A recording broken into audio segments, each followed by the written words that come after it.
വാർത്തയിലേക്ക്. Thanal Kanhirode brain and spine medicity IP ward extension centre തുറന്നു. ABS group founder and managing director Muhammad Madani ഉദ്ഘാടനം ചെയ്തു. പൊതുവെ സമാധാനം നഷ്ടപ്പെട്ടുകൊണ്ടിരിക്കുന്ന ഈ കാലഘട്ടത്തിൽ തെറ്റും തമ്മിലുള്ള യുദ്ധത്തിൽ ശരി കണ്ടുപിടിക്കാനുള്ള സാമൂഹിക അവസ്ഥയിലാണ് നാം ഉള്ളതെന്ന് മുഹമ്മദ് മദനി പറഞ്ഞു.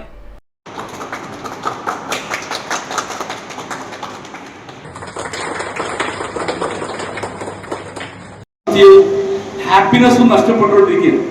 അപ്പോൾ ഈ ഹാപ്പിനെസ് ഇല്ല, അല്ലെങ്കിൽ സമാധാനമില്ല. നമുക്കിപ്പോൾ ഒരു വില കൊടുത്തിട്ട് സമാധാനം വാങ്ങാൻ പറ്റൂല. അപ്പോൾ ഇന്ന് ലോകം മുന്നോട്ട് പോകുന്നത്, മുമ്പൊക്കെ നമ്മൾ തെറ്റും തമ്മിലാണ് യുദ്ധം.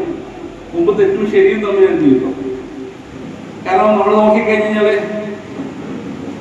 ഉദാഹരണ സഹിതം ഞാൻ പറഞ്ഞാൽ, എന്താണ് തെറ്റും തമ്മിലുള്ള യുദ്ധം എന്ന് എന്നോട് ചോദിച്ചാൽ, മുമ്പൊക്കെ നമ്മൾ നോക്കിയാൽ ശ്രീരാമനും രാവണനും തമ്മിലെ യുദ്ധം. ഇന്ന് രാവണനും തമ്മിലെ യുദ്ധം. തെറ്റും തമ്മിലുള്ള യുദ്ധത്തിൽ ഒരു ശരി കണ്ടുപിടിക്കാനുള്ള സാമൂഹിക അവസ്ഥയിലാണ് നമ്മളുള്ളതെന്നുള്ളതാണ് എനിക്ക് പറയാനുള്ളത്. ചടങ്ങിൽ പുതിയ physiotherapy section Manresa real estate CEO Nalakath ഖാലിദും ഉദ്ഘാടനം ചെയ്തു.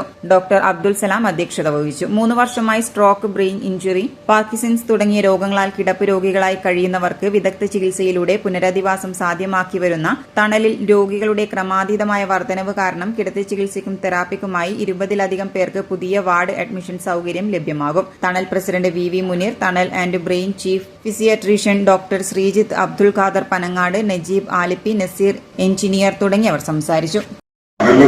ഞാൻ നല്ല ഉഷാറായിപ്പോയി. അപ്പൊ എന്താണെന്ന് വെച്ചാൽ ഭയങ്കര കണക്കൊന്ന് ശരിക്കും ആശിതിനെ കാണാനുള്ള ഒരു ഭാഗ്യമുണ്ടായി. നിങ്ങളെ മെയിൻ സ്പോൺസറായിട്ടുള്ള മൂപ്പറടുത്ത് കുറെ കാര്യങ്ങൾ പഠിച്ചെടുക്കാൻ പറ്റും. എന്താണെന്ന് വെച്ചാൽ നമ്മളെ കയ്യിലുള്ളത് കൊടുക്കലാണ് ഏറ്റവും ഭയങ്കര ബുദ്ധിമുട്ടായിട്ട് തോന്നുന്നത് നമുക്ക്. പക്ഷെ അതിന്റെ ഡബിളായിട്ട് തിരിച്ചു വരുന്നുണ്ട്. അത് ആരും മനസ്സിലാക്കുന്നില്ല.